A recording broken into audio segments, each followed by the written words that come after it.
شخص اپنے سارے مال کو صدقہ کرنے کا ارادہ کرے جو شخص اپنے سارے مال کو صدقہ کرنے کا ارادہ کرے، منت کرے کہ میں اپنا سارا مال اللہ کے راستے میں صدقہ کرتا ہوں، اس کا کیا حکم ہے؟ اس باب میں یہ بیان کیا۔ اس کا حکم یہ ہے کہ سارا مال صدقہ کرنے کی سب لوگوں کو اجازت نہیں، بلکہ یہ ہے کہ ثلث مال یعنی مال کی ایک تہائی میں اسے اختیار ہے، ایک تہائی یا اس سے کم مال اللہ کے راستے میں صدقہ خیرات کرے، اور باقی مال جو ہے وہ اپنے ورثاء کے لیے، اپنے رشتہ داروں کے لیے چھوڑ دے۔ سارا مال اللہ کے راستے میں خرچ کرنے کی اجازت نہیں۔ یہ حکم عام لوگوں کا ہے، خواص یا خاص الخاص جو ہے وہ اس حکم سے مستثنا ہے۔ یہ میں نے اس لیے کہا کہ وہ واقعہ بھی آپ کو معلوم ہے کہ حضرت صدیق اکبر رضی اللہ تعالی عنہ نے ایک موقع پر اپنے گھر کا سارا ہی مال لا کر دے دیا، اور حضور صلی اللہ علیہ وسلم نے وہ سارے کا سارا قبول بھی فرما لیا۔ تو ان کے لیے یہ گنجائش تھی، دوسروں کے لیے نہیں کہ وہ سارا مال اللہ کے راستے میں صدقہ یا خیرات کریں۔ اس لیے خواص کے لیے حکم کچھ اور ہے۔ جی حدثنا سلیمان بن داود بن السرح قال حدثنا ابن وهب قال اخبرني يونس قال قال ابن شهاب فاخبرني عبد الرحمن ابن عبد الله بن كعب بن مالك ان عبد الله بن كعب بن مالك وكان قائد كعب من بنيه حين عمي۔ حضرت کعب بن مالک رضی اللہ تعالی عنہ جو مشہور و معروف صحابی ہیں، یہ آخر عمر میں نابینا ہو گئے۔ حین عمیہ، نابینا ہو گئے، تو ان کا ہاتھ پکڑتے تھے ان کا بیٹا عبداللہ بن کعب۔ تو بیٹا عبداللہ بن کعب وکان قائد کعب من بنیہ حین عمیہ، یہ قائد تھا، ہاتھ پکڑتا تھا اپنے ابا کا جب وہ نابینا ہو گئے۔ یہی بیٹا اپنے باپ کعب بن مالک سے روایت کرتا ہے کہ وہ فرماتے ہیں قلت یا رسول اللہ، میں نے عرض کیا تھا اے اللہ کے رسول، ان من توبتی، کہ میری توبہ میں سے یہ بھی بات ہے کہ انخلع من مالی صدقۃ الی اللہ و الی رسولہ، کہ میں اپنا سارے کا سارا مال نکال کر صدقہ کرتا ہوں اللہ اور اس کے رسول کے لیے۔ جب حضرت کعب بن مالک غزوہ تبوک میں نہیں گئے تھے تو اس وجہ سے ان کو 40-50 دن تک ان سے بول چال چھوڑ دیا گیا تھا، مشہور واقعہ ہے۔ تو 50 دن کے بعد جا کر ان کی توبہ قبول ہوئی۔ تو اس توبہ کے شکرانے میں انہوں نے یہ عرض کیا کہ میں اپنا سارا مال اللہ کے راستے میں صدقہ کرنے کی نیت کرتا ہوں۔ تو حضور صلی اللہ علیہ وسلم نے ارشاد فرمایا امسک علیک بعض مالک، کچھ مال اپنے پاس رکھ، فہو خیر لک، یہ تیرے لیے بہتر ہے، سارا نہ کر صدقہ۔ فقلت انی امسک السهم الذی بخیبر، تو پھر انہوں نے ارشاد فرمایا کہ میں نے عرض کیا کہ ٹھیک ہے، میں اپنا جو خیبر میں میرا کچھ زمین کا حصہ ہے وہ میں، آواز کیوں نہیں آ رہی جی؟ انہوں نے فرمایا کہ خیبر میں جو میرا زمین کا حصہ ہے وہ میں روک لیتا ہوں اور باقی سارے کا سارا میں صدقہ کر دیتا ہوں۔ تو حضور نے سارا مال صدقہ کرنے سے منع فرمایا۔ اب کتنا مال صدقہ کرنے کی اجازت دی، اس کا تذکرہ اگلی روایت میں۔ یہی ہے قلت یا رسول اللہ، میں نے عرض کیا اے اللہ کے رسول، ان من توبتی الی اللہ، میری توبہ میں سے یہ بات ہے، یعنی میری توبہ جو قبول ہوئی ہے تو اس کے شکرانے میں یہ ہے کہ ان اخرج من مالی کلہ الی اللہ، کہ میں اپنا سارے کا سارا مال اللہ کے لیے نکال دیتا ہوں۔ و الی رسولی، اور اللہ کے رسول کے لیے صدقہ، قال اللہ، حضور نے فرمایا مت کرو، قلت فنصفہ، میں نے عرض کیا نصف مال اپنے مال کا نکال دوں، قال اللہ، حضور نے فرمایا نہیں، نصف بھی نہیں، تو پھر میں نے عرض کیا فثلثہ، ثلث مال نکال دوں، قال نعم، تو حضور صلی اللہ علیہ وسلم نے ارشاد فرمایا کہ ہاں ثلث مال دے دو، تو قلت فانی سامسک سہمی من خیبر، تو میں نے عرض کیا کہ حضور ٹھیک ہے، میں اپنا خیبر کا حصہ روک لیتا ہوں، اور باقی سارے کا سارا میں اللہ کے راستے میں خیرات کر دیتا ہوں۔ چنانچہ انہوں نے اس طرح کیا۔ تو اس سے کیا معلوم ہو کہ سارا مال خرچ کرنے کی اجازت نہیں، ثلث مال خرچ کر سکتا ہے۔ جی، باب نظر الجاہلیت ثم ادرک الاسلام، ایک شخص نے دور جاہلیت میں، یعنی جب وہ مسلمان نہیں تھا، کافر تھا، کافر ہونے کے زمانے میں اس نے یہ منت مانی، کوئی کسی کام کی منت مانی، پھر بعد میں وہ مسلمان ہو گیا، تو مسلمان ہونے کے بعد اب وہ زمانہ کفر کی مانی ہوئی منت وہ پوری کرنی ہے یا نہیں کرنی؟ تو اس سلسلے میں حکم یہ ہے کہ اگر وہ کسی اچھے کام کی نیت تھی، کسی نیکی کی نیت تھی، جس کو شریعت بھی اچھا کام کہتی ہے، تو اس کی منت کو پورا کر لینا چاہیے، پورا کرنے کی اجازت ہے، اسے کہا جائے گا کہ اپنی منت پورا کر لے۔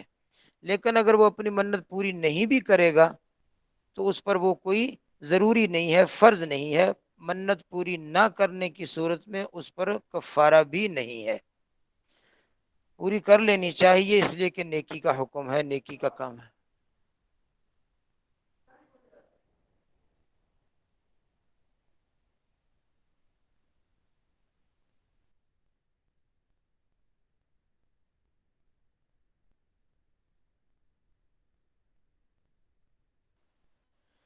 جی، بات سمجھ رہے ہیں؟ آواز آ رہی ہے؟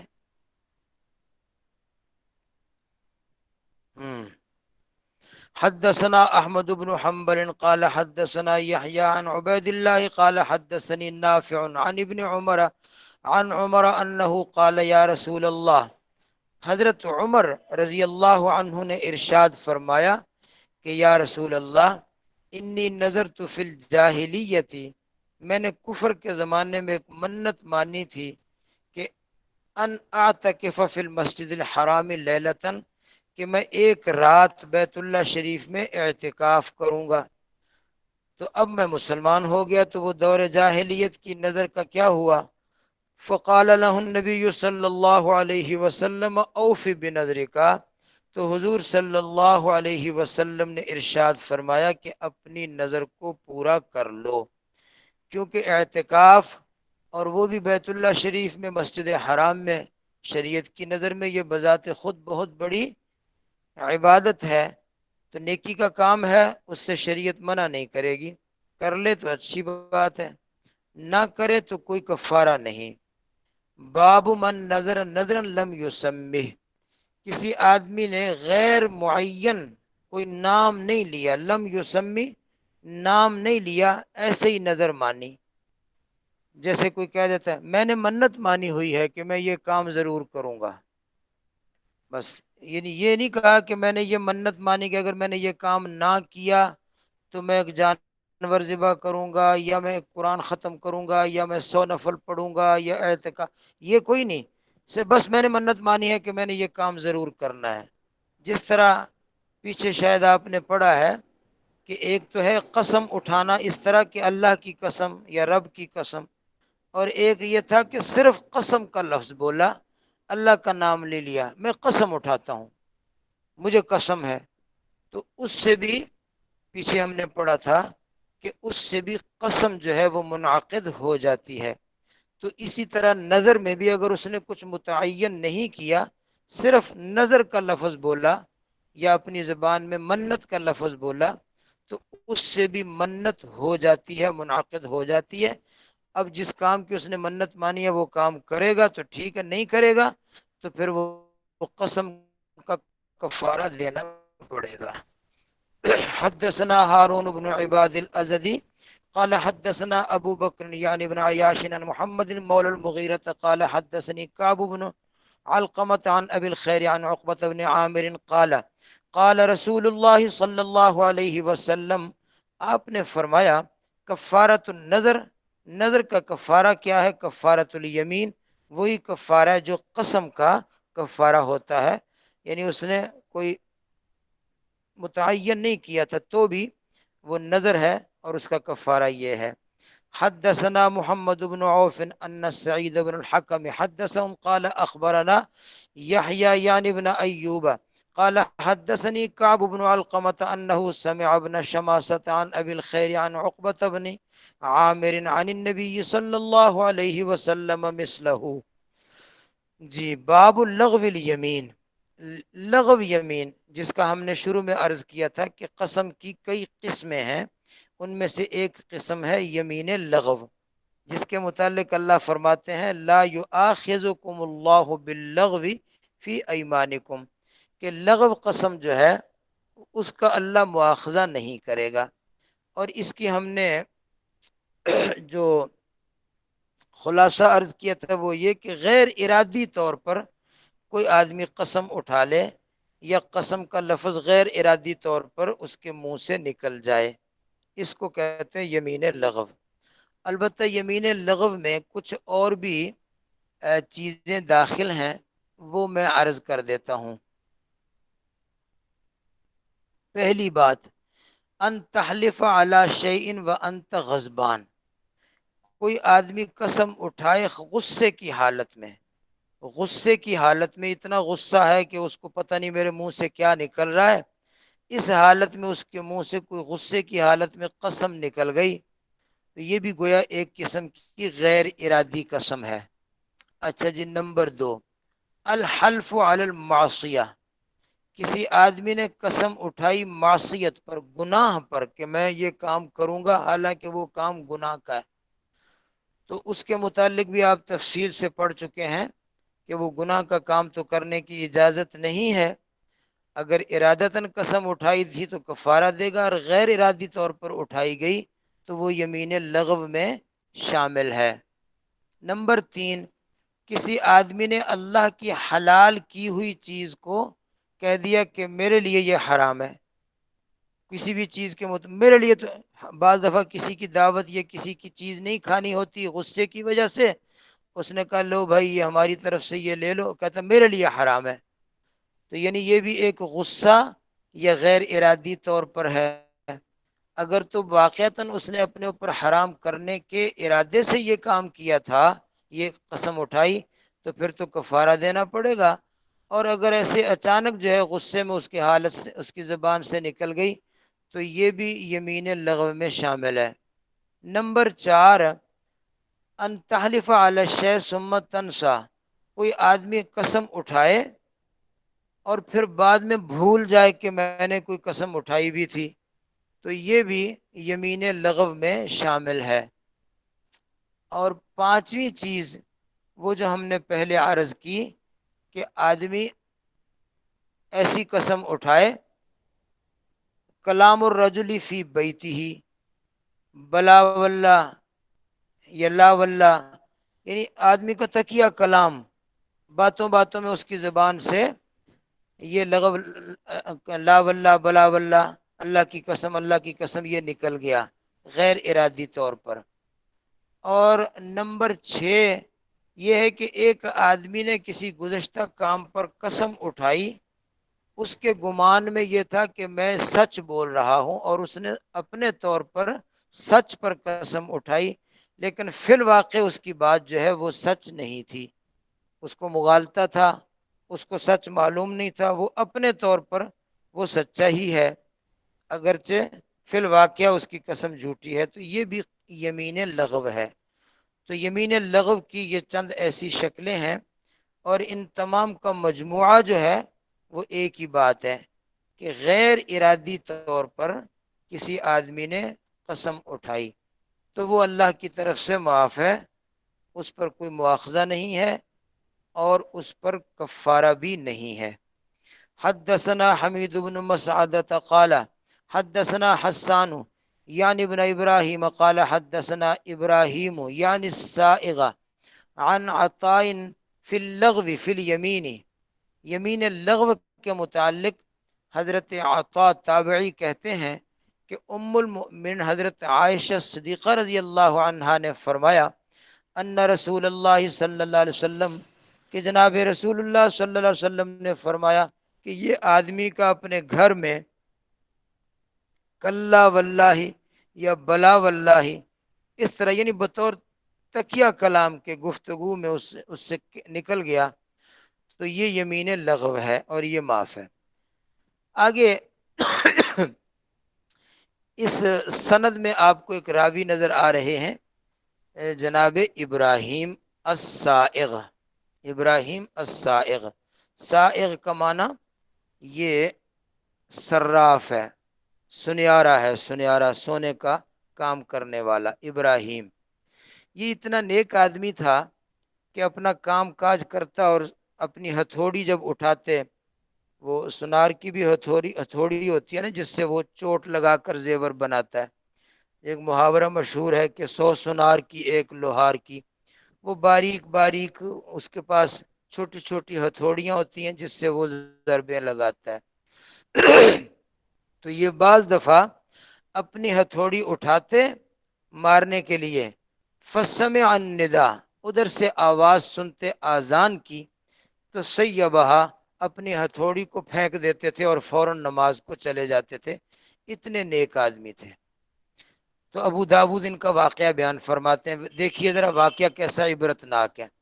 ابو داود فرماتے ہیں کہ ابراہیم سائغ جو ہیں ان کو ابو مسلم نے قتل کر دیا تھا فرندس میں، فرندس علاقے کا نام ہے، اس علاقے کا ایک وڈیرا تھا ابو مسلم، اس نے ان کو قتل کر دیا۔ قتل کس بات پر کیا؟ اسی بات پر کہ وہ کہتا میرا کام کر کے دے، انہوں نے فرمایا اذان ہو گئی ہے، اذان کے بعد میں نہیں کام کروں گا، میں نماز پڑھنے جاتا ہوں، وہ کہتا نہیں کام کر کے دے پہلے میرا، تو اس جھگڑے میں اس بدماش نے ان کو شہید کر دیا۔ کانا اذا رفع المطرقہ جب یہ اپنا ہتھوڑا اٹھاتا، فسمع النداء ادھر سے آذان کی آواز سنتا، سیبہا تو اپنا ہتھوڑا پھینک دیتا اور کام کو روک کر فوراً نماز کو چلا جاتا۔ قال ابو داود روا هذا الحدیث داود بن ابی الفرات، یہ حدیث جو ہے یہ داود بن فرات نے ابراہیم سائغ سے نقل کی ہے اور یہ موقوف ہے حضرت عائشہ پر، یعنی ام المؤمنین حضرت عائشہ رضی اللہ عنہا کا ارشاد ہے۔ تو ایک سند کے لحاظ سے یہ حدیث موقوف ہے، یعنی حضرت عائشہ کا ارشاد ہے، اور اوپر جو سند بیان کی اس سند کے لحاظ سے یہ حدیث مرفوع ہے، حضرت عائشہ فرماتی ہیں کہ رسول اللہ صلی اللہ علیہ وسلم نے فرمایا۔ سمجھ گئے ہوں گے یہ بات؟ بابن فی من حلف علی طعام لا یاکلہ، اگر کسی آدمی نے قسم اٹھائی میں کھانا نہیں کھاؤں گا، میں کھانا نہیں کھاؤں گا، تو کیا اس کو اب یہ قسم پوری کر لینی چاہیے؟ تو اس کا حکم یہ ہے کہ یہ تو قسم ایسی ہے، کھانا کھانے کا تو انسان بہرحال محتاج ہے، کھانا ہی کھانا ہے، تو اگر اس نے قسم اٹھائی کہ میں روٹی نہیں کھاتا، میں کھانا نہیں کھاؤں گا، تو اسے چاہیے کہ اپنی قسم کو توڑ لے اور بعد میں قسم کا کفارہ ادا کر دے اور کھانا کھائے۔ اس میں یہ حدیث کے اندر ایک واقعہ ہے حضرت ابو بکر صدیق رضی اللہ عنہ کا۔ حدثنا محمد بن ہشام قال حدثنا اسماعیل عن الجریری عن ابی عثمان او عن ابی السلیل عنہ عن عبد الرحمن بن ابی بکر، عبد الرحمن بن ابی بکر حضرت ابو بکر کا بیٹا ہے، یہ فرماتے نزل بنا اضیاف لنا، ہمارے گھر میں مہمان اتر آئے، تشریف لائے، وکان ابو بکر یتحدث عند رسول اللہ صلی اللہ علیہ وسلم باللیل، اور ابو بکر صدیق رضی اللہ عنہ حضور صلی اللہ علیہ وسلم کے ساتھ رات کو بات چیت کرتے رہتے تھے، یعنی اکثر عشاء کے بعد باتوں میں حضور کے ساتھ مصروف رہتے اور گھر آنے میں تاخیر ہو جاتی۔ تو چونکہ ان کو یہ مصروفیت ہوتی تھی، حضور کے ساتھ بات چیت میں شریک رہتے تھے، تو بیٹے کو کہا لَأَرْجِعَنَّ إِلَيْكَ، میں واپس لوٹوں گا، حَتَّى تَفْرُغَ مِنْ ضِيَافَةِ هَؤُلَاءِ وَمِنْ قِرَاهُمْ، اس وقت تک تم فارغ ہو جانا ان مہمانوں کی مہمان نوازی سے، ومن قراہم، اور ان کی خدمت سے۔ ضیافت اور قرا یہ مہمانوں کے کھانے وغیرہ پر جو پیش کیا جاتا ہے اس کو کہتے ہیں۔ میں دیر سے آؤں گا تو تم میرے آنے سے پہلے پہلے مہمانوں کو کھانے سے فارغ کر دینا۔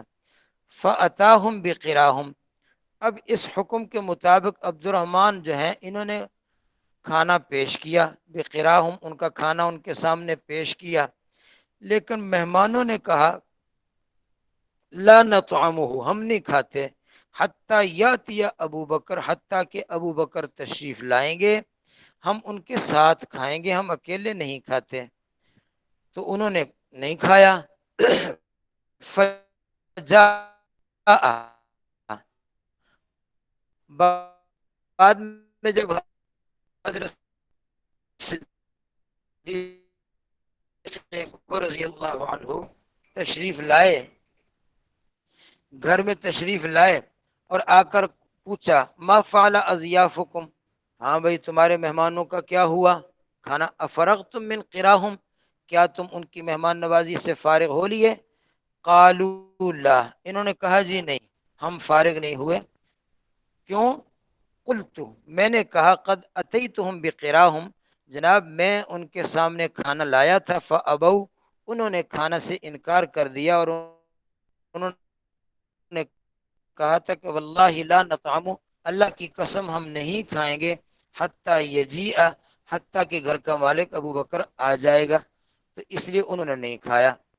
تو مہمانوں نے کہا صدقہ، کہ آپ کا بیٹا سچ کہتا ہے، قد اتانا، یہ کھانا ہمارے پاس لایا تھا، فابینا، ہم نے انکار کر دیا تھا، ناراض ہو گئے کہ میں نے کہا تھا کہ کھانا کھلا دینا، تو نے کیوں نہیں کھلایا؟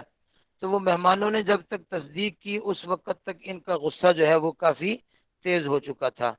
تو اس غصے میں انہوں نے آ کر یہ کہا کہ لا واللہ لا اطعمہ اللیلہ، اللہ کی قسم میں آج رات کھانا نہیں کھاؤں گا۔ ہاں وہ ایک لفظ رہ گیا۔ فقال ما منعکم، حضرت ابوبکر صدیق نے پوچھا کہ تمہیں کس چیز نے روکا تھا، تم نے میرے آنے سے پہلے کھانا کھا لیا ہوتا، کیوں نہیں کھایا؟ قالوا مکانک، انہوں نے کہا جی آپ کی قدر و منزلت، آپ کی عزت کی وجہ سے، آپ بڑے ہیں تو ہم نے سوچا کہ آپ تشریف لائیں گے، آپ کے ساتھ ہم کھانا کھائیں گے، تو آپ کی قدر و منزلت کی وجہ سے ہم نے نہیں کھایا۔ تو ابو بکر صدیق غصے میں تھے، قسم اٹھائی کہ اللہ کی قسم میں آج کھانا نہیں کھاؤں گا۔ جب یہ ہوا تو وہ مہمان بھی سارے کہنے لگے فقالوا ونحن واللہ لا نطعم، اللہ کی قسم ہم بھی نہیں کھائیں گے۔ چلو جی، اب سارے قسمیں اٹھا کر بیٹھ گئے، انہوں نے بھی قسم کھا لی میں نہیں کھانا کھاؤں گا، مہمانوں نے بھی قسم کھا لی کہ چلو ہم بھی نہیں کھائیں گے۔ کب تک؟ حتی تطعمہ، تو کھائے گا تو ہم کھائیں گے۔ اب تھوڑی دیر کے بعد جب حضرت صدیق اکبر رضی اللہ تعالی عنہ کا غصہ تھوڑا سا کم ہوا، ٹھنڈا ہوا، تو فرمانے لگے ما رأیت فی الشر کاللیلۃ قط، میں نے کوئی شر آج رات کے جیسا نہیں دیکھا کبھی بھی۔ یعنی یہ بہت کہ غلط بات ہو گئی، بری بات ہو گئی کہ میں نے قسم اٹھا لی اور مہمان بھی اس طرح بھوکے رہیں گے، یہ تو بڑی شر کی بات ہے۔ تو آج رات کے اس شر کی طرح کا میں نے کبھی شر نہیں دیکھا، یعنی یہ بری بات ہے۔ تو پھر انہوں نے فرمایا چلو چھوڑو، میں اپنی قسم توڑ دیتا ہوں، قربوا طعامکم، کھانا سامنے لاؤ۔ فقرب طعامہم، ان کا کھانا سامنے لایا گیا۔ فقالا، تو حضرت ابوبکر صدیق نے فرمایا بسم اللہ، یعنی بسم اللہ کر کے فطعم، خود بھی کھایا، وطعم، اور سب نے کھایا۔ فاخبرت انہ اصبح، حضرت عبد الرحمن کہتے پھر مجھے یہ پتہ لگا کہ صبح جب ہوئی تو میرے ابا جان حضرت ابوبکر صدیق فغدا علی النبی صلی اللہ علیہ وسلم، صبح حضور کے پاس تشریف لے گئے، فاخبرہ بالذی صنع، اور جا کر حضور کو وہ بات ساری بتائی کہ حضرت رات اس طرح ہو گیا، وصنعوا، اور جو مہمانوں نے کیا وہ بھی بتایا۔ تو حضور نے ارشاد فرمایا بل انت ابرہم و اصدقہم، تو ان سب سے نیک ہے اور تو ان سب سے سچا ہے، یعنی تو نے اچھا کیا، تو بہت نیک ہے، تو بہت اچھا ہے، تو نے اچھا کیا کہ اپنی قسم کو توڑ دیا اور کھانا کھا لیا اور ان کو بھی کھلا دیا، وہ بھی نیک لوگ تھے، نیک لوگوں کو کھانا کھلانا اچھا ہے، اور تو ان سب سے نیک ہے۔ مطلب یہ کہ آپ نے اس کی تحسین فرمائی کہ یہ ٹھیک کیا۔ تو اگر کسی نے ایسی قسم کھا لی ہو تو وہ قسم توڑ دے اور کھانا کھا لے۔ باقی یہاں کفارے کا ذکر نہیں ہے، اور اگلی آپ سند پڑھیں تو اس میں یہ حضرت عبد الرحمن کا فرمان ہے کہ ولم یبلغنی کفارہ، اور کفارے کی بات مجھے نہیں پہنچی کہ حضرت میرے ابا جان نے کفارہ دیا یا نہیں دیا۔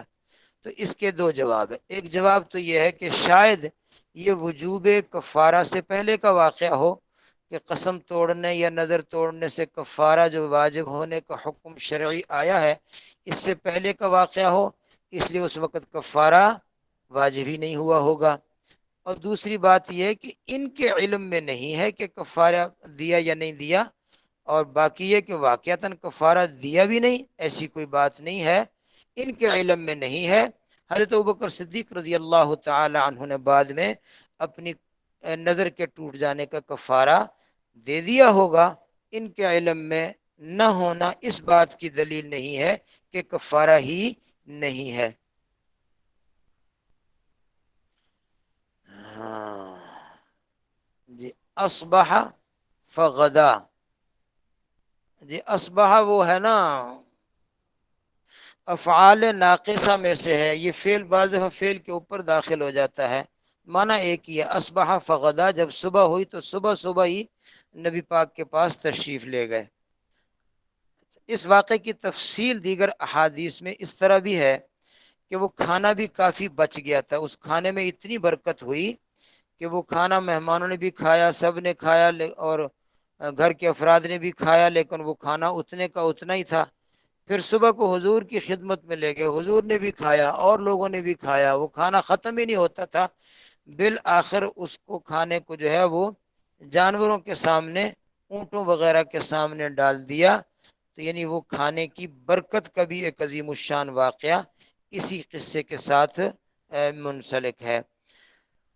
باب الیمین فی قطیعۃ الرحم، قطع رحمی کی قسم اٹھانا، یعنی کوئی ایسی قسم اٹھانا، میں اپنے بھائی سے نہیں بولوں گا، میں اپنے بھائی کا منہ بھی نہیں دیکھوں گا کبھی، اس طرح کی قسم اٹھا لینا، اس کا کیا حکم ہے؟ آپ سمجھتے ہیں کہ یہ چونکہ معصیت کی قسم ہے لہذا اس قسم کو توڑ دے اور معصیت نہ کرے، اور کیا کرے؟ کفارہ ادا کر دے۔ حدثنا محمد بن المنہال قال حدثنا یزید بن زریع قال حدثنا حبیب المعلم عن عمر بن شعیب عن سعید بن المسیب عن اخوین من الانصار، دو انصاری بھائی تھے، کان بینہما میراث، ان کے درمیان وراثت کی تقسیم کا تنازع ہوا کہ بھئی آپس میں مال تقسیم کریں، والد صاحب ان کے فوت ہو گئے۔ فسأل احدہما صاحبہ القسمہ، ایک نے دوسرے بھائی کو تقسیم کا مطالبہ کیا کہ مال کا حصہ میرا مجھے دے۔ وہ آگے سے ناراض ہوا اور کہنے لگا ان عدت تسألنی، اگر تو نے دوبارہ میرے سے یہ سوال کیا نا عن القسمتی، اس تقسیم کا، فکل مالی فی رتاج الکعبہ، تو میں سارے کا سارا مال کعبے کی چوکھٹ میں جا کے رکھ دوں گا، یعنی اگر تو نے پھر مجھ سے یہ مانگا تو میں سارا مال نہ تجھے دوں گا نہ اپنے پاس، میں سارا جا کر کعبے کی چوکھٹ پر قربان کر دوں گا، اللہ کے نام پہ وہاں پر میں وقف کر دوں گا کعبے کے لیے، رتاج چوکھٹ کو کہتے ہیں۔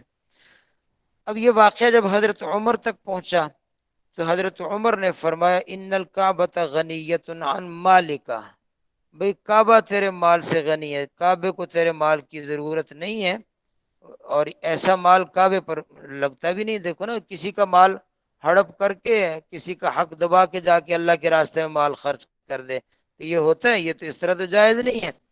تو فرمایا کعبے کو تیرے مال کی کوئی ضرورت نہیں ہے، کفر عن یمینی کا، اپنی قسم کا کفارہ دے، وکلم اخاک، اور اپنے بھائی کے ساتھ کلام کر، یعنی اس کی قسم کا مطلب یہ تھا کہ آئندہ تیرے ساتھ میں بات بھی نہیں کروں گا۔ تو فرمایا بات کر اپنے بھائی سے، قسم توڑ اور اپنی قسم کا کفارہ دے۔ اور پھر نقل فرمایا کہ سمعت رسول اللہ صلی اللہ علیہ وسلم یقول، میں نے رسول اللہ صلی اللہ علیہ وسلم کو فرماتے ہوئے سنا، حضور نے فرمایا لا یمین علیکا ولا نذر فی معصیت الربی، کوئی قسم اور کوئی نذر جو اللہ کی معصیت میں ہو وہ منعقد نہیں ہوتی، یعنی اس کو پورا کرنا ضروری نہیں ہے بلکہ توڑنا ضروری ہے۔ ولا فی قطیعت الرحمی، اور قطع رحمی میں بھی کوئی منت یا یمین وہ نہیں ہوتی۔ ولا فی ما لا تملک، اور جس چیز کا تو مالک نہیں اس کی قسم یا اس کی منت وہ بھی لاگو نہیں ہوتی۔ جس کا تو مالک، ایک آدمی قسم اٹھا لے کہ اگر میرا یہ کام ہو گیا تو میں ہمسایوں کی گائے جو ہے یہ اللہ کے راستے میں ذبح کروں گا، وہ ہمسائے کا تو میں مالک نہیں ہوں۔ تو فیما لا تملک، جس کا تو مالک ہی نہیں ہے اس کی قسم یا منت وہ بھی منعقد نہیں ہوتی۔ جی، باب الحالف یستثنی بعدما یتکلم، استثناء کہتے ہیں انشاءاللہ کہنے کو۔ پیچھے آپ نے پڑھا تھا اگر کوئی قسم میں انشاءاللہ کہہ دے تو قسم منعقد نہیں ہوتی۔ کوئی نکاح کے قبول میں انشاءاللہ کہہ دے کہ میں نے انشاءاللہ قبول کیا تو بھی نکاح نہیں ہوتا، یا میں نے انشاءاللہ نکاح کیا، یا طلاق میں کوئی کہہ دے انشاءاللہ طلاق تو طلاق نہیں ہوتی۔ یعنی یہ استثناء جو ہے یہ اس کا یہ حکم ہے نکاح میں، طلاق میں، قسم میں، منت میں انشاءاللہ جو ہے یہ رکاوٹ آ جاتا ہے، اس کو استثناء کہتے ہیں۔ اگر کسی نے گفتگو کی، قسم اٹھائی یا منت کی اور متصلاً کہہ دیا انشاءاللہ، تو پھر تو علی الاتفاق تمام ائمہ کا اتفاق ہے کہ وہ قسم منعقد نہیں ہوئی، استثناء آ گیا ساتھ ہی انشاءاللہ کہہ دیا۔ لیکن اگر کسی شخص نے کافی دیر کے بعد انشاءاللہ کہا، یعنی یہاں قسم اٹھا لی اور گھر جا کے کہتا ہے انشاءاللہ، یا صبح کو قسم اٹھائی اور شام کو کہتا ہے انشاءاللہ، اس کا کیا حکم ہے؟ تو امام ابو حنیفہ رحمۃ اللہ تعالی علیہ کے نزدیک اگر انشاءاللہ متصلاً کہا تو اس کا تو اعتبار ہے، لیکن اگر اس نے انشاءاللہ جو ہے وہ اتنے وقفے سے کہا کہ جیسے گفتگو ختم ہو گئی، مجلس بدل گئی، وقت بدل گیا، پھر انشاءاللہ کہتا ہے تو وہ انشاءاللہ جو ہے وہ اس کی قسم کے ساتھ ملائی نہیں جائے گی، لہذا وہ قسم یا وہ نظر جو ہے وہ منعقد ہو جائے گی۔ امام شافعی رحمۃ اللہ علیہ کے نزدیک اگر اس نے انشاءاللہ منفصلاً بھی کہا، یعنی بعد میں کہا، اگلے دن کہا یا اس سے اگلے دن بھی کہہ دیا، تو وہ کہتے ہیں کہ یہ انشاءاللہ جو ہے یہ استثناء اس کی قسم کے ساتھ لگ جائے گا اور اس کی قسم کو منعقد نہیں ہونے دے گا۔ ایک عجیب و غریب واقعہ بھی ہے حضرت امام ابو حنیفہ رحمۃ اللہ علیہ کے اسی مسئلے کے حوالے سے کہ امام ابو حنیفہ رحمۃ اللہ علیہ ایک دفعہ کسی بادشاہ کے پاس بیٹھے ہوئے تھے، اتفاقاً وہ جو بادشاہ تھا، وہ جو آدمی تھا، اس کا مسلک یہی تھا کہ انشاءاللہ اگلے دن بھی کہہ لیں تو وہ قسم منعقد نہیں ہوتی، جو بعد میں امام شافعی رحمۃ اللہ علیہ کا مسلک بنا ہے۔ تو اس کا مسلک، کیونکہ حضرت امام احمد بن حنبل رحمۃ اللہ علیہ کا بھی یہی مسلک کہ بعد میں انشاءاللہ کہہ لیں تو بھی ٹھیک ہے۔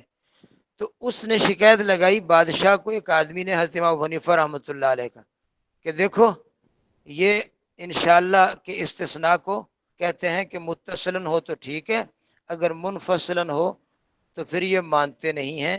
یعنی اس نے بادشاہ کو بھڑکانے کی کوشش کی کہ یہ فتویٰ دیتے ہیں، حالانکہ بادشاہ کا مسلک دوسرا تھا، تو ان کا فتویٰ جو ہے تیرے مسلک کے خلاف ہے، یہ اس نے بھڑکانے کے لیے کہا۔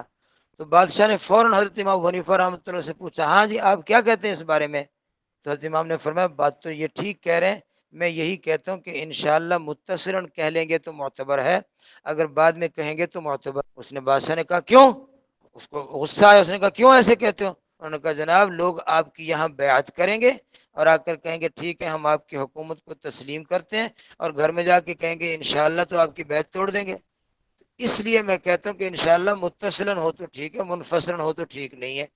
اب وہ بادشاہ اور اس کا مصاحب جو حضرت امام ابو حنیفہ رحمۃ اللہ علیہ کے خلاف یعنی غصہ جھاڑنا چاہتے تھے، وہ ناکام ہو گئے کہ یہ تو بات جو ہے ہمارے خلاف پڑے گی، کہ اگر یہاں بیعت کریں اور گھر جا کے کہہ دیں انشاءاللہ ہم نے بیعت نہیں کی، تو پھر انشاءاللہ سے جو ہے ان کی بیعت ٹوٹ جائے گی۔ تو آپ سمجھ گئے ہوں گے مسلک کا اختلاف۔ تو امام ابو حنیفہ رحمۃ اللہ علیہ کیا فرماتے ہیں؟ متصلاً انشاءاللہ وہ تو قسم کو منعقد ہونے سے روک دے گا، بعد میں نہیں۔ اور واقعتاً بات بھی ایسی، اگر ایک آدمی خدا نخواستہ یہاں طلاق دیتا ہے اور ساتھ کہتا ہے انشاءاللہ، پھر تو ہم کہیں گے طلاق نہیں ہوئی۔ لیکن اگر وہ طلاق دیتا ہے ہمارے سامنے اور بعد میں گھر میں جا کے کہتا ہے انشاءاللہ میں نے طلاق دی، تو اب پھر ہم کیا کریں؟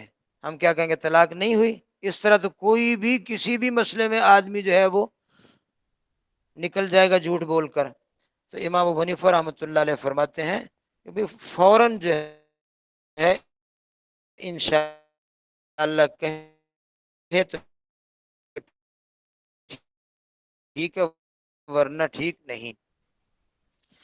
جی، باب الحالف والا شخص اپنے تکلم کے بعد استثناء کرے تو یہ استثناء معتبر ہے یا معتبر نہیں ہے۔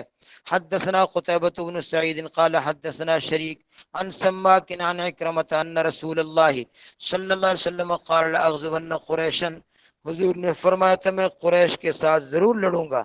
پھر فرمایا واللہ لأغزون قریشا، اللہ کی قسم میں قریش کے ساتھ ضرور لڑوں گا۔ پھر فرمایا واللہ لأغزون قریشا، اللہ کی قسم میں قریش کے ساتھ ضرور لڑوں گا۔ پھر کہہ دیا انشاءاللہ، تو انشاءاللہ کہنے سے گویا حضور کی وہ قسم جو ہے وہ منعقد نہیں ہوئی۔ قال ابو داود وقد اسند هذا الحديث غیر واحد عن شریک عن سماک عن اکرمہ عن ابن عباس، بہت سے لوگوں نے اس حدیث کو ابن عباس سے نقل فرمایا ہے۔ جی، متصل اور منفصلا کا جو مسئلہ ہم نے عرض کر دیا۔ اگلی حدیث بھی یہی، حدثنا محمد بن العلاء قال اخبرنا ابن بشر عن مسعر عن سماک عن عکرمہ يرفعه، یعنی حدیث مرفوع ہے، قال والله لاغزون قریشا ثم قال انشاءاللہ، ثم قال والله لاغزون قریشا انشاءاللہ، ثم قال لاغزون قریشا، ثم سکت، تھوڑی دیر خاموش رہے، پھر کہا انشاءاللہ۔ تو یہ سکت سے جو ہے دلیل بناتے امام احمد بن حنبل رحمۃ اللہ علیہ، اور یہ امام ابو داود بھی انہی کے مسلک پر ہیں کہ تھوڑی دیر کے بعد بھی کہہ دے۔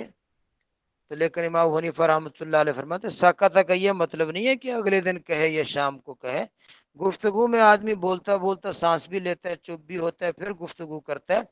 یہ گفتگو کرتے کرتے خاموش ہو کے پھر انشاءاللہ کہنا، یہ فصل نہیں ہے، یہ تو اتصال ہی ہے۔ فصل سے مراد یہ کہ مجلس ختم ہو جائے، موقع ختم ہو جائے، اگلا دن آ جائے یا شام آ جائے۔ سمجھ گئے ہوں گے؟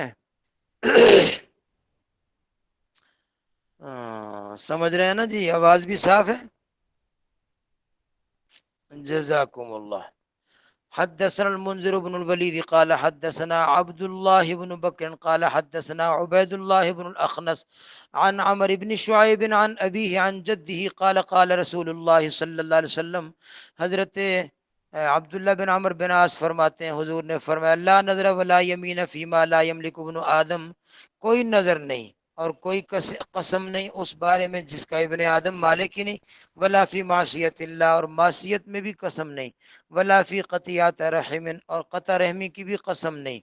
ومن حلف علی یمین، اگر کسی آدمی نے کوئی قسم اٹھائی فرآ غیرہا خیرا منہا، اور بعد میں اس کی دوسری بات اس کو بہتر نظر آئی، تو اس کو چاہیے فلیدعها، اپنی قسم کو چھوڑ دے، ولیات الذی هو خیر، اور جو کام بہتر ہے وہ کر لے، فإن ترکها کفارتها، اس کا چھوڑ دینا اس کا کفارہ ہے۔ جی، اس مسئلے کو ذرا سمجھ لیں۔ امام ابو حنیفہ رحمۃ اللہ علیہ کے نزدیک اگر ایک آدمی نے قسم اٹھائی، بعد میں دیکھا کہ دوسری صورت زیادہ بہتر ہے، تو اس کو چاہیے کہ بہتر کام کر لے اور اپنی قسم کا کفارہ دے دے۔ لیکن امام احمد بن حنبل رحمۃ اللہ علیہ کے نزدیک، امام ابو داود کے نزدیک اور امام شافعی رحمۃ اللہ علیہ کے نزدیک یہ ہے کہ بس وہ بہتر کام کر لے، اور جو اس نے اپنی قسم کو چھوڑ دیا یہ چھوڑ دینے کا کوئی الگ کفارہ نہیں ہے، بس چھوڑ دے، یہی کفارہ ہے کہ اس کو چھوڑ دے اور بہتر کام کر لے، الگ کفارہ دینے کی ضرورت نہیں۔ امام ابو حنیفہ رحمۃ اللہ علیہ کا مسلک کیا ہے کہ الگ کفارہ بھی دینا پڑے گا۔ اب یہ مسلک کا اختلاف ہے۔ دلائل میں امام احمد بن حنبل رحمۃ اللہ علیہ کی یہ دلیل جو حدیث ہے کہ حضور نے فرمایا ترکہا کفارتہا، ان ترکہا، اس کا چھوڑ دینا ہی کفارہ ہے، یعنی الگ سے کفارہ دینے کی ضرورت نہیں، بس وہ قسم چھوڑ دے اور جو خیر کا کام ہے وہ کر لے وے، یہ ان کی دلیل ہے۔ امام ابو حنیفہ رحمۃ اللہ علیہ فرماتے ہیں کہ نہیں، الگ سے کفارہ دینا پڑے گا، اور حضرت امام ابو حنیفہ رحمۃ اللہ علیہ کے دلائل پیچھے آپ پڑھ چکے ہیں کہ خود حضور صلی اللہ علیہ وسلم کا ارشاد گزرا ہے، آپ کو یاد ہوگا کہ حضور نے فرمایا کہ میں اگر کوئی قسم اٹھا لیتا ہوں اور بعد میں دیکھتا ہوں کہ دوسرا کام بہتر ہے تو میں بہتر کی طرف چلا جاتا ہوں اور پھر میں اپنی قسم کا کفارہ دے لیتا ہوں۔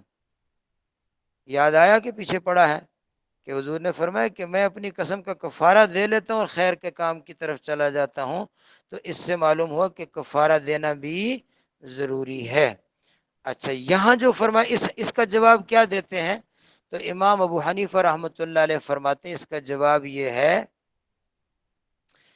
کہ فَإِنَّ تَرْكَهَا، کہ بے شک اس کا جو چھوڑ دینا ہے موجب لکفارتها، یہاں موجب کا لفظ محذوف ہے کہ اس کا چھوڑ دینا کفارے کا موجب بنے گا۔ وہ کام چھوڑ دیا، کفارہ واجب ہو گیا، اب دوسرا کام کرو، تو لفظ موجب محذوف ہے، اور یہ دوسری روایات میں جو آیا وہ اس کی مؤید ہیں۔ سمجھ گئے؟ باب من نظر نظر لا یطیقہ۔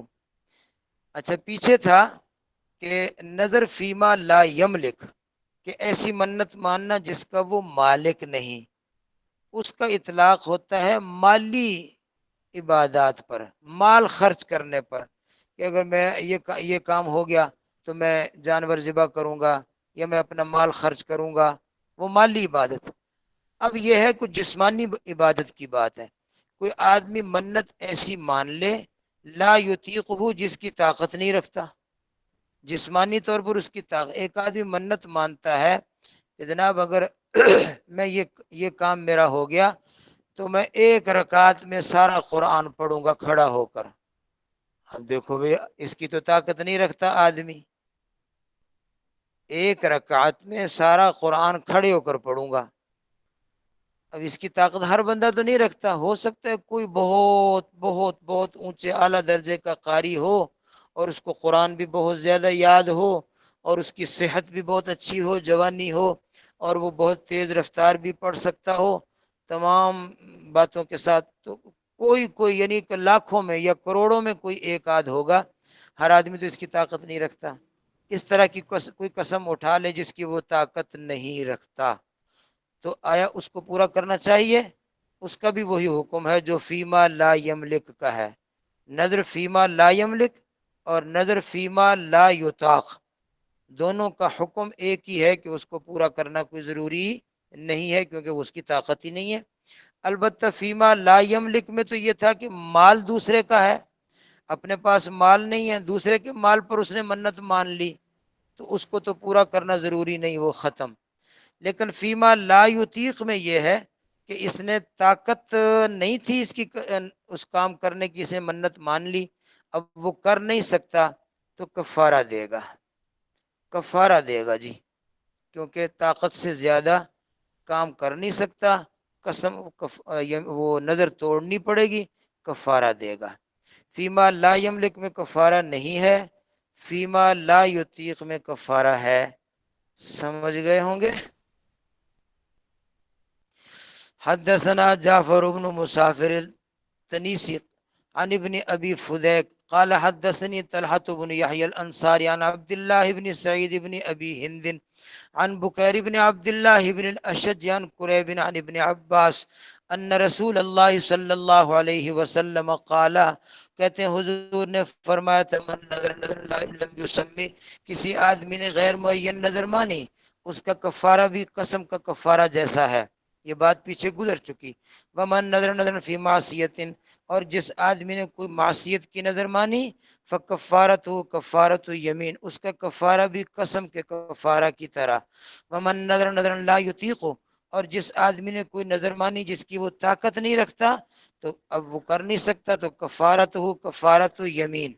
ومن نظر نظر اطاقہ، اور جس آدمی نے کوئی ایسی نظر مانی جس کی وہ طاقت رکھتا ہے، فل یفی بھی، تو اس کو وہ پورا کرے. وفا یفی سے فل یفی بھی، اس کو پھر وہ پورا کرے، طاقت رکھتا ہے تو پورا کرے. قال ابو داود روا هذا الحدیث وکیع وغیرہ، ابو داود فرماتے کہ اس حدیث کو وکیع نے اور دوسرے لوگوں نے عبداللہ بن سعید ابن ابی الہند سے روایت کیا ہے، اور انہوں نے ابن عباس پر اس حدیث کو موقوف کیا ہے. اوپر تو یہ ہے نا کہ ابن عباس کہتے ہیں اللہ کے نبی نے فرمایا، یعنی حدیث مرفوع ہے، اور دوسری سند جو وکیع سے ہے اس میں یہ حدیث موقوف ہے. ھذا آخر کتاب الایمان والنذور، یہ کتاب الایمان والنذور کا اختتام ہوا. اس سے آگے ہم نے کہاں سے پڑھنا ہے جی؟ کتاب الاشربہ. کہاں سے پڑھنا ہے جی؟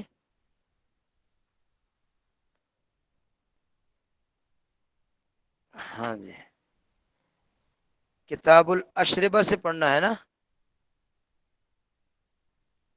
جزاک اللہ. کھول لیں پھر کتاب الاشربہ.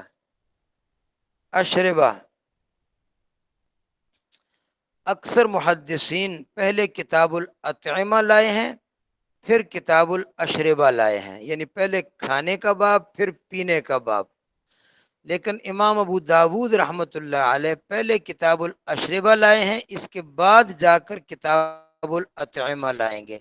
انہوں نے ترتیب کو الٹ دیا ہے. کیا وجہ ہے؟ تو اس میں لکھا ہے جی شارحین نے کہ امام ابو داود کے پیش نظر یہ بات ہے کہ انسان جب دنیا میں آتا ہے، کھاتا کہاں ہے؟ وہ سب سے پہلے تو پیتا ہی ہے، پھر کھاتا ہے. تو پینے کا نام پہلے ہے اور کھانے کا نمبر بعد میں آتا ہے. اس لیے کتاب الاشربہ کو پہلے لائے ہیں اور اطعمہ کو حرام. باب تحریم الخمر، باب ہے جی شراب کے ہونے کا. خمر، شراب جو نشہ آور چیزیں وہ حرام ہیں. اس باب میں حدثنا احمد بن حنبل قال حدثنا اسماعیل بن ابراہیم قال حدثنا ابو حبان قال حدثني الشعبي عن ابن عمر عن عمر رضی اللہ تعالی عنہما قال نزل تحریم الخمر یوم نزل وہی من خمسة اشیاء. فرماتے ہیں کہ شراب کی حرمت جب نازل ہوئی تو اس وقت شراب 5 چیزوں سے بنتی تھی. جب شراب کی حرمت نازل ہوئی تو اس وقت شراب 5 چیزوں سے بنتی تھی. من العنب، انگور، والتمر، کھجور، والعسل، شہد، والحنطہ، گندم، والشعیر، اور جو. ان چیزوں سے شراب بنتی تھی. جب اللہ نے شراب کو حرام کیا، عموماً ان چیزوں سے بنتی تھی، ورنہ شراب اور بھی بہت ساری چیزوں سے بنتی تھی اور بنتی ہے، ساری کی ساری حرام ہے. والخمر ما خامر العقل، اور خمر کس کو کہتے ہیں؟ ما خامر العقل، جو عقل کو چھپا دے. خمار دوپٹے کو کہتے ہیں، اختمار دوپٹہ اوڑھنا. تو خامر جو چھپا لے. خمر بھی اسی سے ہے کہ آدمی کوئی چیز پی لے جس کی وجہ سے اس کی عقل پر پردہ پڑ جائے اور اس کو جو ہے وہ ساری بات سمجھ نہ آئے، نشہ چڑھ جائے عقل پر. تو اس لیے خمر کو خمر کہتے ہیں، نشہ آور چیز ہوتی ہے. اور حضرت عمر فرماتے ہیں ثلاث وددت ان النبی صلی اللہ علیہ وسلم یفارقنا حتی یعہد الینا، میں پسند کرتا ہوں کہ 3 چیزیں ایسی ہیں کہ حضور ہم سے جدا نہ ہوتے حتیٰ کہ ہمیں بتا جاتے. ہمیں یعہد الینا فیہن عہدن، ہمیں اس میں ساری ساری اچھی طرح بات بتا جاتے ہیں۔ یعنی حضرت عمر فرماتے ہیں تین چیزیں ایسی ہیں کہ میں بالتفصیل اس کو حضور سے پوچھ نہ سکا، میں پسند کرتا ہوں کہ حضور فوت ہونے سے پہلے پہلے ہمیں یہ تین چیزیں ضرور بتا گئے ہوتے۔ کون کون سی تین چیزیں؟ نمبر ایک، اچھا جی، الجد، جد دادا، دادے کو وراثت میں حصہ کتنا ملتا ہے، اور میت کے بھائی موجود ہوں تو دادے کا حصہ ہے یا دادے کا حصہ نہیں ہے۔ اس کو وراثت کے باب میں باب مقاسمت الجد کہتے ہیں۔ یہ قیاسی مسئلہ ہے۔ بعض صحابہ کے نزدیک بھائیوں کی موجودگی میں دادا وارث ہوتا ہے، بعض صحابہ کے نزدیک بھائیوں کی موجودگی میں دادا وارث نہیں ہوتا۔ تو اس مسئلے میں حضرت عمر فرماتے ہیں کاش حضور ہمیں بتا گئے ہوتے، لیکن حضور نہ بتا کے گئے۔ اب آگے یہ قیاسی مسئلہ ہے جی۔ اسی طرح کلالہ، کلالہ جو ہے وہ اس کو کہتے ہیں جس کا اصول و فروع زندہ نہ ہوں تو اس کی وراثت جو ہے وہ بھائیوں کو ملتی ہے۔ وہ بھی یہی شکل ہے کہ بھائیوں کے ساتھ دادے کو بھی نہ، بھائیوں کے ساتھ اور کس کس کو ملے گی؟ کون کون سے بھائی؟ عینی بھائی، حقیقی بھائی، اللہتی بھائی، اخیافی بھائی، سب کو ملتی ہے، کس کو ملے گی کس کو نہیں ملے گی؟ یعنی اس سلسلے میں بھی قیاسی مسئلہ ہے۔ وہ ابواب من ابواب الربا، اور سود کے بہت سے ابواب میں ہیں، یعنی سود کی کتنی شکلیں ہیں، اور ہر زمانے میں شکلیں مزید سے مزید مزید سے مزید نکلتی آ رہی ہیں۔ اب ہمارے زمانے میں بھی سود کی اور جوئے کی اتنی یعنی کہ ان گنت شکلیں ہیں کہ جن کے متعلق آدمی پریشان ہوتا ہے کہ یہ جائز یا ناجائز۔ تو حضرت عمر فرماتے ہیں حضور ساری باتیں بتا گئے ہوتے تو اچھا تھا، لیکن نہیں بتا گئے، لہٰذا اب نہیں بتا گئے تو اب آگے امت کو جو حضور نے قیاس کے حوالے کیا ہوا ہے کہ جہاں قرآن و حدیث میں واضح مسئلہ نہ ملے اس میں قیاس کریں، تو وہ پھر قیاس کے ساتھ جو ہے وہ امت اپنا کام چلا رہی ہے۔ الحمدللہ ایسی بات نہیں ہے کہ اس مسئلے میں امت کی کوئی رہنمائی نہ ہو، اصول اربع میں سے رہنمائی تو مل جاتی ہے۔ تو بہرحال یہ میں نے خلاصہ عرض کر دیا۔ تو اس زمانے میں 5 قسم کی شرابیں بنتی تھیں جن دنوں میں شراب حرام ہوئی۔ سمجھ رہے ہیں بات؟ کسی کو کوئی اشکال تو نہ ہو؟ ہاں جی۔ حدثنا عباد بن موسل خطلی قال حدثنا اسماعیل یعنی ابن جعفر عن اسرائیل عن ابی اسحاق عن عمر بن الخطاب، حضرت عمر بن خطاب رضی اللہ عنہ فرماتے لما نزل تحریم الخمر، جب شراب کی حرمت نازل ہوئی تو عمر کہنے لگے اللہم بین لنا فی الخمر بیانا شفاء، کہ اے اللہ شراب کے بارے میں کھلا بیان کر دو۔ یعنی پہلے شراب کی حرمت نہیں آئی تھی، یہ آیا تھا کہ شراب نہ پیو، پرہیز کرو، یا نشے کی حالت میں نماز میں نہ، یعنی اس طرح کی باتیں۔ یہ نہیں تھا کہ شراب حرام، حرام کا حکم نہیں آیا تھا۔ تو اس لیے حضرت عمر رضی اللہ عنہ نے دعا فرمائی اللہم بین لنا فی الخمر بیانا شفاء، یا اللہ شراب کا حکم صاف بیان کر دو۔ تو یہ آیت نازل ہوئی یسألونک عن الخمر والمیسر۔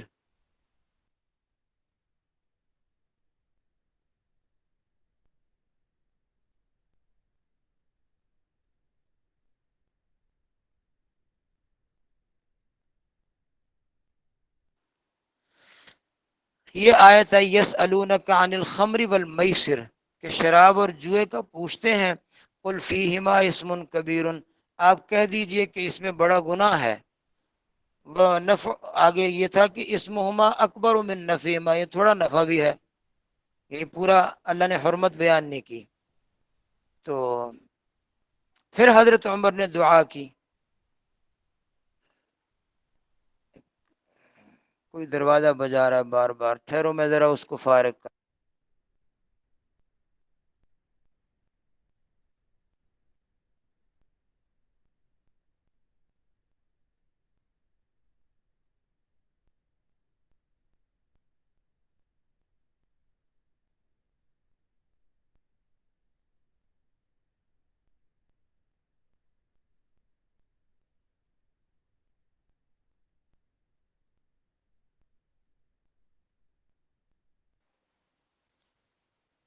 جی بسم اللہ الرحمن الرحیم. آواز آ رہی ہے جی؟ سن رہے ہیں؟ ہاں جی. فدعی عمر، حضرت عمر کو بلایا گیا. فقرأت علیہ، اور ان کے سامنے یہ آیت پڑھی گئی. پھر حضرت نے دعا فرمائی اللہم بین لنا فی الخمر بیانا شفاء، اے اللہ شراب کے بارے میں کھلی بات، صاف بات بتا دو. تو یہ آیت آئی جو صورت نساء میں ہے، یا ایھا الذین آمنوا لا تقربوا الصلاۃ وانتم سکارى، کہ تم جب نشے میں ہو تو نماز میں نہ جاؤ. فکان منادی رسول اللہ، تو حضور صلی اللہ علیہ وسلم کا مؤذن آواز دیتا جب نماز کھڑی ہوتی تو یہ آواز دیتا کہ الا لا یقربن الصلاۃ سکران، کہ کوئی بھی نشے والا آدمی نماز میں نہ آئے. اور حضرت عمر کو بلایا گیا. فقرأت علیہ، ان کے سامنے یہ آیت پڑھی گئی تو انہوں نے پھر کہا اللہم بین لنا، اے اللہ بیان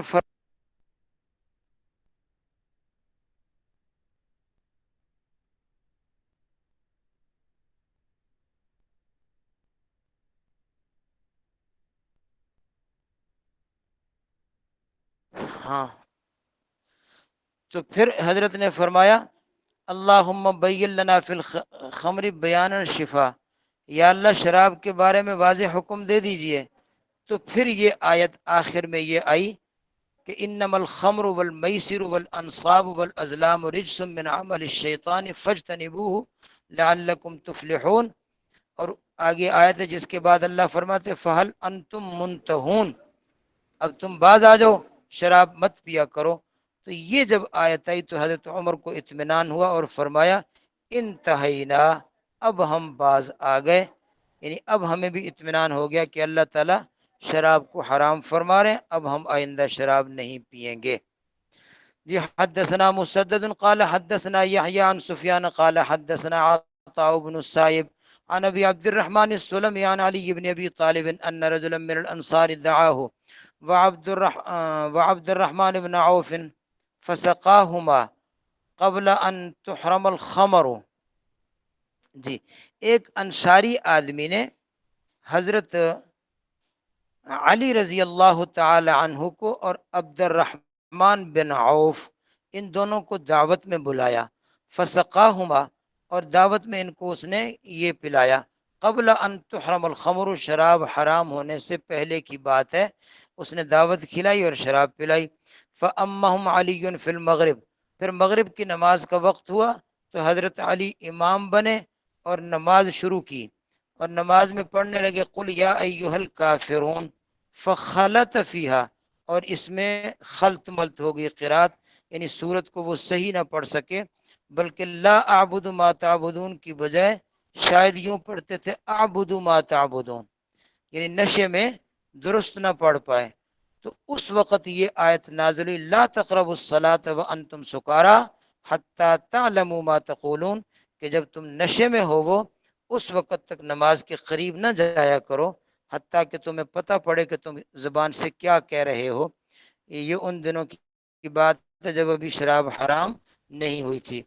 حدثنا احمد بن محمد المروزی قال حدثنا علی بن حسین عن ابی عن یزید النحوی عن اکرمہ عن ابن عباس رضی اللہ عنہما قال یا ایھا الذین آمنوا لا تقربوا الصلاۃ وانتم سکارى.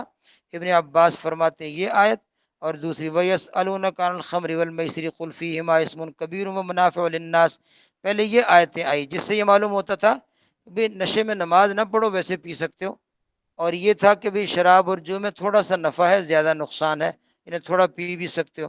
لیکن بعد میں جو صورت مائدہ کی آیت آئی انما الخمر والمیسر والانصاب رجس من عمل الشیطان فاجتنبوه، تو اس صورت مائدہ ان دونوں آیتوں میں جو تھوڑی سی اجازت نکلتی تھی وہ منسوخ کر دی. نسختھا التی فی المائدہ انما الخمر والمیسر والانصاب الآیہ. حدثنا سلیمان بن حرب قال حدثنا حماد عن ثابت عن انس قال كنت ساقي القوم. حضرت انس فرماتے ہیں میں لوگوں کو پلا رہا تھا، شراب دعوت تھی اور لوگوں کو پلا رہا تھا.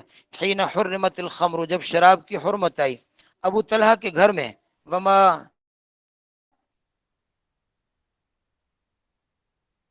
شراب فضیح ہوتا تھا، فضیح، یہ فضیح ہم پیتے پلایا کرتے تھے. فضیح میں عرض کرتا ہوں کیا ہوتا ہے.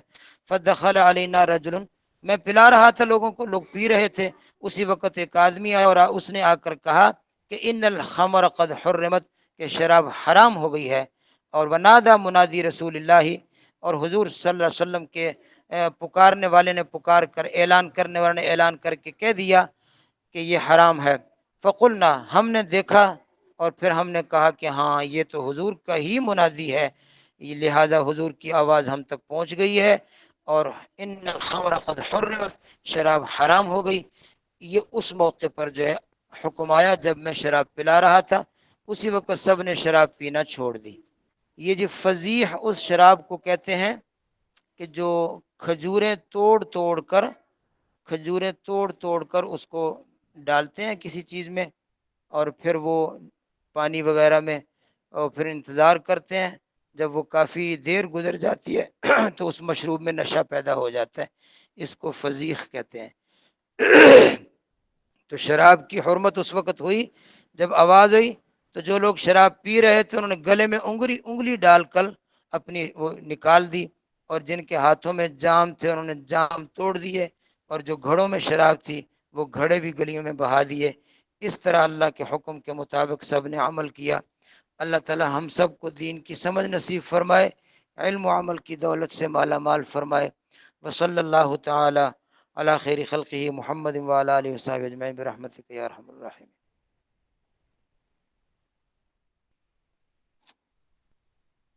جی یہ کیا مسئلہ پوچھ رہے ہیں جی؟ ساری بات سمجھ نہیں آئی، کیا لکھا ہوا تھا پھر ہٹ گیا آگے سے، دوبارہ بتا دیں جی.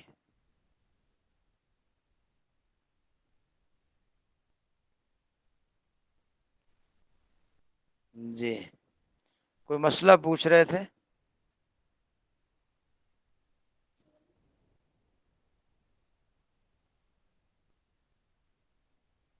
ویسے پوچھ لیں، یہ سامنے لکھا ہوا آتا ہے پھر فوراً وہ ہٹ جاتا ہے،